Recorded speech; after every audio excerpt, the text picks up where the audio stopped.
Imagine going without food for 50 hours. Sounds impossible, right? But it's not, and the effects of it can be shocking. Welcome to an experiment that pushes the boundaries of human endurance. We're talking about an astonishing feat of going without a morsel of food for a whole 50 hours. Now you might be wondering why. What could possibly be the purpose? Well, it's to explore the impacts of prolonged fasting on the human body. This isn't just about hunger pangs and a growling stomach. It's about understanding our bodies and how they adapt to extreme conditions. It's about observing changes in energy levels, mood, cognitive function, and a whole lot more. It's a journey into the uncharted territory of human resilience and survival. So brace yourselves. You're about to witness the effects of a 2-day plus food fast on the human body. And so, the journey of 50 hours without food begins. As the clock starts ticking, the first few hours pass relatively easily. That's something you'll often hear from anyone who has ever dared to venture into the realm of fasting, and my experience was no different. The initial stage of this experiment was, in all honesty, pretty uneventful. It was more or less like skipping breakfast, a feeling many of us are familiar with. The stomach rumbles a bit, there's a slight pang of hunger, but it's nothing too serious. It's as if your body is gently reminding you, hey, isn't it usually time for a snack around now? But as the hours started to roll on, these gentle reminders became more persistent. The hunger pangs grew from a quiet murmur to a loud conversation, yet surprisingly, they were still manageable. You see, the human body is an incredible machine. It's designed to survive periods of scarcity, and it starts to adjust to the lack of food relatively quickly. However, it's not just a physical journey, it's a mental one as well. Preparation is key, and I don't mean stocking up on food for when the fast is over. I'm talking about the mental preparation, the willpower to resist the urge to eat, the determination to stick to your plan. It's a test of self-control, and it's a test that's not easily passed. And let's not forget the initial emotional reaction. There's a strange mix of excitement and fear. Excitedly, you're embarking on a journey, stepping into the unknown.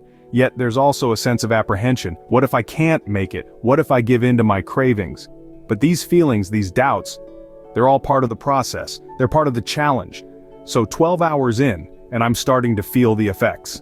The hunger pangs have intensified. My body is slowly adjusting, and mentally I'm bracing myself for what's to come. But I'm also excited. I'm curious to see how far I can push my limits, to see what I'm truly capable of. And with that thought, I push forward into the unknown. 12 hours in, and I'm starting to feel the effects. 24 hours without food and things are starting to get tough. Let's talk hunger. By now it's like an uninvited guest that's overstayed its welcome. It's a gnawing sensation, a constant reminder of the experiment at hand. But here's the thing, it's not just physical, it's mental, it's emotional. And it's intensifying. The body's still adjusting, still trying to figure out what's going on. It's like a car running low on gas, forced to switch gears and start burning stored fat for fuel instead. But this isn't a seamless transition. It's a rough ride and you can feel the bumps along the way. Then there's the emotional struggle. It's not just about missing the taste of your favorite food or the satisfaction of a full stomach. It's about breaking habits, challenging norms, stepping outside of your comfort zone. It's about confronting the role that food plays in your life, and realizing just how much you rely on it for comfort, for reward, for distraction. And let's not forget the mental battle.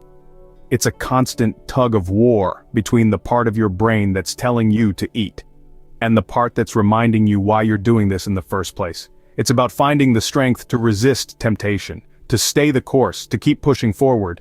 But here's the thing, it's not all bad. There's a certain clarity that comes with hunger, a heightened sense of awareness. It's like your senses are on overdrive.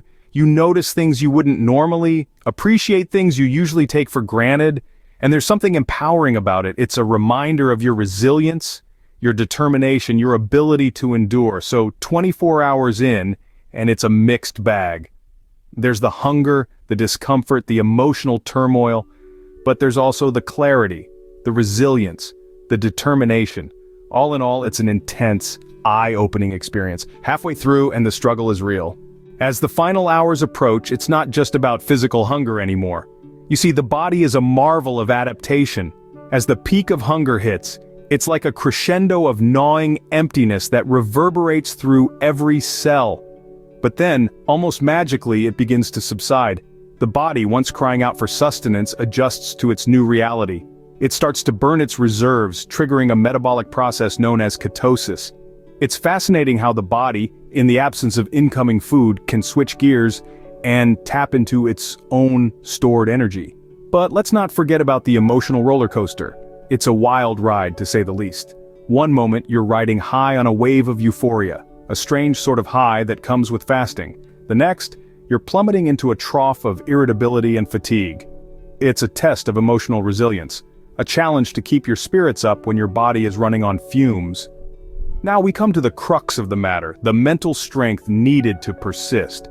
This is where the rubber meets the road. It's a battle of wills, a tug of war between the mind and the body. The body screams for food, but the mind, resolute, pushes back. It's a mental marathon, a test of resolve and determination. The mind, in its infinite wisdom, knows that this is just a temporary state, that nourishment will come. It's a game of patience, of waiting out the hunger. And then, finally, the moment of truth arrives. The clock strikes 50. A sense of relief washes over you. It's like crossing the finish line after a grueling race. The journey has been arduous, but you made it. You weathered the storm of hunger, rode the emotional roller coaster, and won the mental battle. You've proven to yourself that you're stronger than you thought, that you can endure, and that you can rise above the primal instinct of hunger. As the clock hits 50, the relief is indescribable. So, what happens after not eating for 50 hours?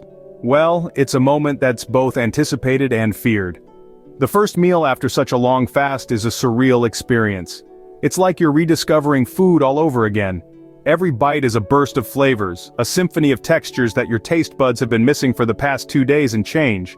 But it's not just about indulging in a feast, it's about reintroducing your body to nutrients and calories. It's about finding balance. You might expect your body to react negatively to food after such a long break, but it's quite the opposite.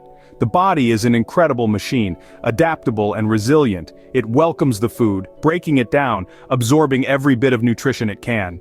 You might feel a sudden surge of energy, a revitalization that sweeps through you. It's your body thanking you, celebrating the end of the fast.